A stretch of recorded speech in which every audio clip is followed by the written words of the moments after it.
खत्म कर लिए। कैसे कर लिए? कभी हम शिव की पूजा करते हैं, उसको मालिक मान बैठते हैं, कभी हम गणेश को मालिक मान बैठते हैं, कभी हम विष्णु जी को, कभी हम अन्य देवी देवताओं या गांव के किसी भैरव भूत बेतालों को। और ये ऐसे सक्षम नहीं हैं जो हमें कुछ सुख दे सके। ये ना हमें दुख दे सकते, ना ये हमें सुख दे सकते, क्योंकि ये केवल हमें किया कर्म ही देते हैं। और पूर्ण परमात्मा सत्य पुरुष कबीर देव, कबीर साहिब, ये हमारे सभी संकटों का निवारण करते हैं। ये सक्षम है। हमारे जीवन में आने वाले यानी प्रारब्ध में, किस्मत में किसी भी प्रकार का कोई संकट है, उसका ये निवारण सहज में कर देते हैं। ये कब करते हैं? जब हमारी आस्था 100% कबीर परमेश्वर में हो जाएगी और अन्य किसी भी देव से हम कोई भी वस्तु की डिमांड स्वप्न में भी नहीं करेंगे। किसी भी प्रकार का कोई संकट है तो अपने परमात्मा कबीर जी से ही हम अर्जी लगाएंगे हृदय से। कुछ समय के बाद आपका स्वभाव बन जाएगा इस ज्ञान और समाधान और इस भक्ति के कारण कि आप पर कुछ भी आपत्ति आवेगी, आप केवल हे बंदी छोड़, हे परमपिता परमात्मा कबीर साहिब, आपके मुख से यही निकलेगा। तो उस समय परमात्मा आपके साथ हो लिया। फिर उस आत्मा के जीवन सफर में कोई भी संकट, सफर के अंदर कांटे होते हैं रास्ते में, तो हमारे जीवन सफर में कोई भी कर्म, पाप कर्म रूपी कांटा होगा तो वो परमात्मा ऐसे बुहार देगा जैसे पति भरता जमी पर जो जो धर है पाँव, समर्थ झाड़ू देत है ना काटा लग जावे। उस समर्थ को भूल कर हम परमात्मा से दूर होकर संसारिक लोगों से, संसारिक इन अधिकारियों से और इस तीन लोक के भगवान देवों से हम इनसे अपना संकट निवारण की इच्छा करते रहे। ये हमारी अध्यात्म ज्ञान की जो कमी थी, त्रुटि थी। और जब हम परमात्मा से ही सब कुछ डिमांड करेंगे, इनके ऊपर समर्पित हो जाएंगे, तो परमात्मा कहते हैं जिस समय आप गर्भ के अंदर थे उस समय आपके साथ कौन था? ना माँ थी, ना पिता था, ना कोई अन्य सगा संबंधी था। अकेले आप और परमात्मा, बीच में कोई नहीं था। उस समय आप सीधी पुकार कर रहे थे, हे परमात्मा मुझे इस नरक से निकाल दे। माँ के गर्भ में बहुत पीड़ा होती है। उस पीड़ा को हम बाहर आने से भूल जाते हैं, क्योंकि त्रिगुण में माया, इन तीनों गुणों के प्रभाव से हम बहुत ज्यादा प्रभावित होकर के अचेत हो जाते हैं। वो पिछली सब शुद्ध बुद्ध समाप्त हो जाती है। और परमात्मा आप कितना साक्षी है कि अंदर माँ के पेट में आपको उसने पाला।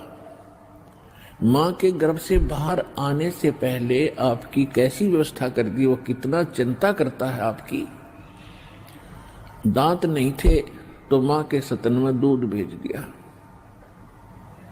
और उससे पहले एक टोपा दूध नहीं था माँ के स्तन में। जो परमात्मा इतना भविष्य की आपकी चिंता करता है, और बाहर आकर के आप स्वयं इतने इंटेलिजेंट बन गए, चतुर बन जाते हो, धनी बनने के लिए, अपनी सुरक्षा करने के लिए, अपने को सुखी बनाने के लिए लोगों को लूटते हो, रिश्वत लेते हो, चोरी करते हो, डाके मारते हो। आप भगवान के विधान को भूल गए, आपको याद नहीं है। जो परमात्मा आपकी इतनी केयर टेक करता है, इतनी देखभाल पहले से चिंतित है, तो अब कौन सा वो दूर है आपसे। आपको केवल प्रारब्ध तो मिलेगा ही मिलेगा जो आपकी किस्मत में लिखा है। उसको तो उसको भी मिलेगा जो भक्ति नहीं करते।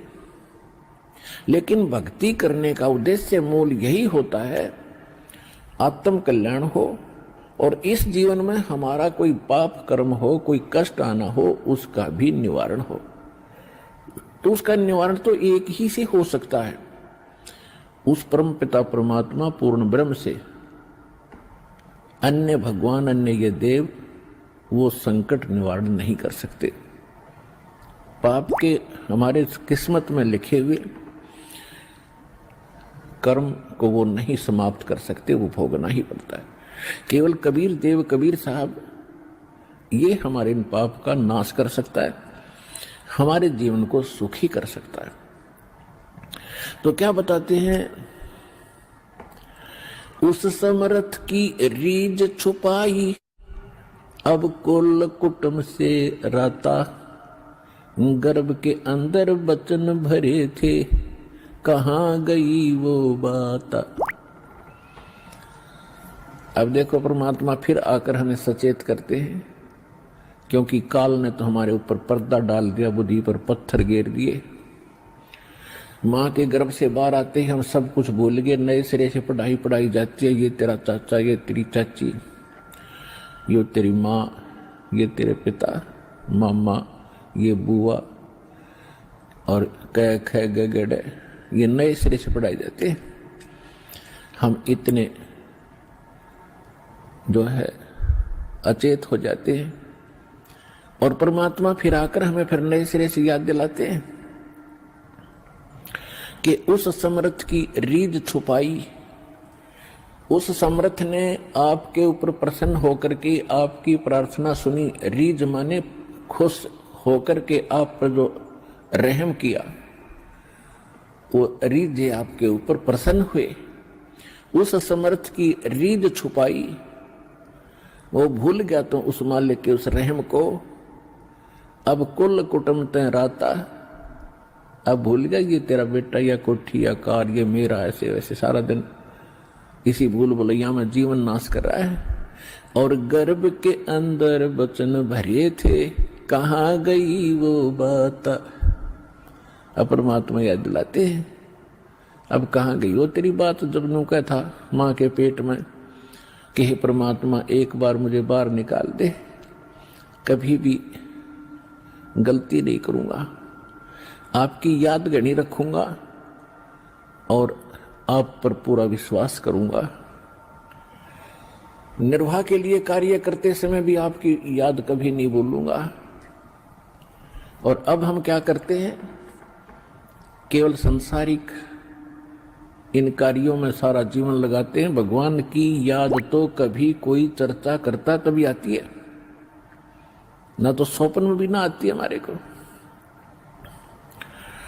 तो उसके लिए क्या बताते हैं कि वो परमात्मा जब आपको माँ के गर्भ में भी सुरक्षित रखता है, आपके बाहर आने से पहले आपके आहार के लिए माँ के स्तन में दूध भेजता है, तो आगे आने वाले जीवन में जो तूने जैसा किया है उसमें क्या वो कमी करेगा। तो इस आधार से भी हमने उन बुराइयों से हट जाना चाहिए जो हम स्वयं धनी बनना चाहते हैं। चोर मिलावट करके, झूठ बोल के, चोरी करके हम इस तरह जो धनी बनना चाहते हैं, रिश्वत लेके, तो ये हमारी भूल है। क्या आप दुबले पतले कमजोर हैं, सेहत नहीं बनती है आपकी, भूख कम, रिश्वत लेके, तो ये हमारी भूल है। ये पैसा ऐसे एकत्रित किया हुआ आपके पास नहीं रहे।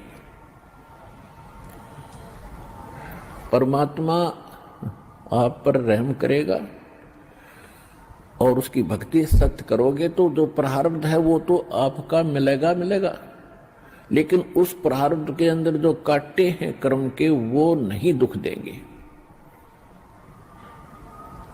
और फिर प्रारब्ध से अधिक भी देगा, क्योंकि परमात्मा के पास वो समर्थ है, वो उनके पास एक वीटो पावर है, वो केवल कबीर साहब के पास है। जैसी आपकी श्रद्धा और लगन देखेगा, विश्वास और दृढ़ता देखेंगे, तो आपको किस्मत से अधिक भी देंगे, अच्छा भी देंगे। और आपके पाप रूपी कर्मों के कांटों को भी वो पहले ही निकाल देंगे। आप तक तो आने भी नहीं देंगे वो। जब आप पर समर्पित हो जाओगे उनके ऊपर कैसे समर्पित होंगे? और फिर वो कैसे करेगा? जो पति भरता पति से राती, आन पुरुष नहीं भावे, बसे पी हर में सुरत प्रीतम में, ऐसे जान लगावे।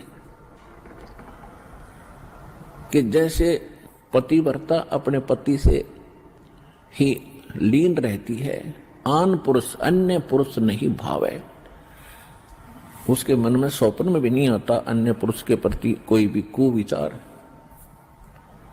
और यदि वो लड़की अपने माँ के चली जाती है तो भी अपने पति की सुध वो मुख से नहीं बोलती, लेकिन अंदर से वो नहीं भूल पाती। ऐसे ही आप उस परम पिता पर आश्रित हो जाओगे। कहीं पर भी आप काम कर रहे होगे, किसी भी फील्ड में, चाहे दुकान, मजदूरी, किसानी या नौकरी, तो आप उसी लड़की की तरह उस पर अपने पति यानी कबीर भगवान को, परमात्मा को, उस मंत्रों को, उसके रहम को आप कभी भूल नहीं पाओगे। तो उस समय आपका नाता उस परम पिता से जुड़ चुका है। यदि आप पल पल पर भूल जाते हो, याद नहीं रहती है भगवान की मेहर, तो अभी आपकी समर्पण भाव में कोई कमी है, जिस कारण से भगवान ने आपको दृढ़ता से नहीं पकड़ा है। तो जब आपको परमात्मा दृढ़ता से कैच कर लेगा, आपकी सच्चा समर्पित भाव देख लेंगे, वो तो अंतर्यामी है।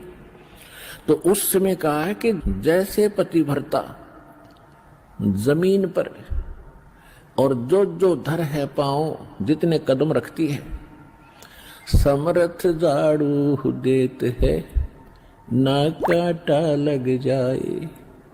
इतना दयालु है ये कबीर भगवान। आपके जीवन रूपी सफर में आपके कदम रखने से पहले आपके वो पाप रूपी कांटों को बुहार देगा, झाड़ू दे देगा आपके रास्ते में, कि कहीं मेरी प्यारी आत्मा को वो कांटा ना लग जाए। अब दास देख रहा जिसने आज 20-20 वर्ष हो गए नाम लिए ने, 10-10 वर्ष हो गए, 15-15 वर्ष हो गए, 5-5 वर्ष हो गए, 6-6 वर्ष हो गए, अब वो कितना सुखी जीवन जी रहे हैं। और उनके घरों के पास में, दूसरे रिश्तेदारों में, अपने घरों में दूसरे चाचे ताऊओं में के कर टूट रहे हैं, और कितने कितने दुखों का वो सामना कर रहे। तो वो इन पर भी आने थे, आज उनको पता भी नहीं कि हमारे ऊपर कोई कष्ट आना था, क्यों आया ही नहीं। तो पुण्यात्माओं, आज उन भक्तों से पूछ कर देखना आप, क्योंकि आपको यहाँ इकट्ठा इसलिए किया जाता है, आपसे पहले लगे हुए बच्चे, भाई बहन आपके भी यहाँ आते हैं, और वो आपको अपना अनुभव सुनाते हैं कि हम ऐसे दुखी थे, और जिस दिन से दीक्षा ली है, मालिक की शरण ग्रहण की है, हम पर कोई संकट नहीं आया। आपको दृढ़ता मिलती है, आपको विश्वास होता है, और वो सत्य होती है। जब एक आम आदमी जिसको आप जानते नहीं, वो आपको जानता नहीं, बता रहा, तो सच्चाई होती है। तो इसलिए फिर आप और डगमग होने से बच जाते हो। इसलिए आप जी को यहाँ बुलाया जाता है। और जो प्रसंग चल रहा है कि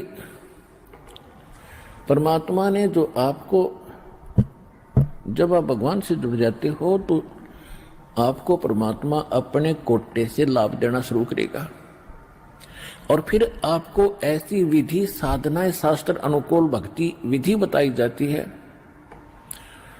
जो आपने फिर अपने पैरों पर खड़ा होना पड़ेगा। जैसे सरकार क्या करती है कि किसी व्यक्ति को रोजगार प्राप्त नहीं है, उसको लोन देती है, और उसमें कुछ सब्सिडी भी देती है कि भी 80% सब्सिडी है। 1 लाख रुपया दे दिया, अपना गुजारा कर और धंधा शुरू कर दे, और फिर आप केवल 20,000 ही वापस लौटा देना, 80 माफ कर दिए, तो कितना सहयोग मिल गया उसको। लेकिन उसने अपना तन मन धन से फिर भविष्य में अपने पैरों पर खड़ा होना पड़ेगा, बार बार सब्सिडी मिलेगी नहीं। इसी प्रकार यहाँ आने वाले को परमात्मा अपने कोटे से राहत देनी शुरू करता है और फिर विधि बताता कि ये कमाई कर और अपने पैरों पर खड़ा हो जाए, भाग्य भक्ति तू कर, ऐसे दान धर्म कर, फिर तेरे को तेरा गुजारा यानी तेरी भक्ति कमाई बढ़िया हो जाएगी, तेरा अच्छा काम चलेगा, तभी सफलता होगी। क्योंकि आपके भाग्य में सुख नहीं था, संकट थे, इसलिए तो आप पर कहर टूटे, दुख हुए। अब यहाँ आओगे आपको सुख मिलेगा, गारंटेड मिलेगा, आपकी आयु भी बढ़ाई जाएगी। परमात्मा कबीर साहब सक्षम है। लेकिन आप हृदय से चाहोगे, ऊपरले मन से आओगे तो उतना ही लाभ मिलेगा। आप हृदय से चाहोगे और समर्पित हो जाओगे परमात्मा से अतिरिक्त, इस कबीर साहब से अतिरिक्त कोई और इष्ट में आप स्वप्न में भी ध्यान नहीं लगाओगे, तब ये परमात्मा आपका हाथ पकड़ेगा। और समर्थ जब हाथ पकड़ लेता वो छोड़ता नहीं। तो इसलिए आप जी यहां आने से पहले इस ज्ञान को समझें और हमारे मूल उद्देश्य को समझें कि हम क्या बताना चाहते हैं। हम केवल यहाँ संकट निवारण और रोग निवारण के लिए नहीं बैठा दास, ये तो एक्स्ट्रा देते हैं आपको, ये तो आपको रूंगे में देते हैं, रूंगे में, ये सौदे में नहीं। हमारे सौदे में तो केवल जन्म और मरण के इस कहर को समाप्त करने का ये हमारा उद्देश्य है।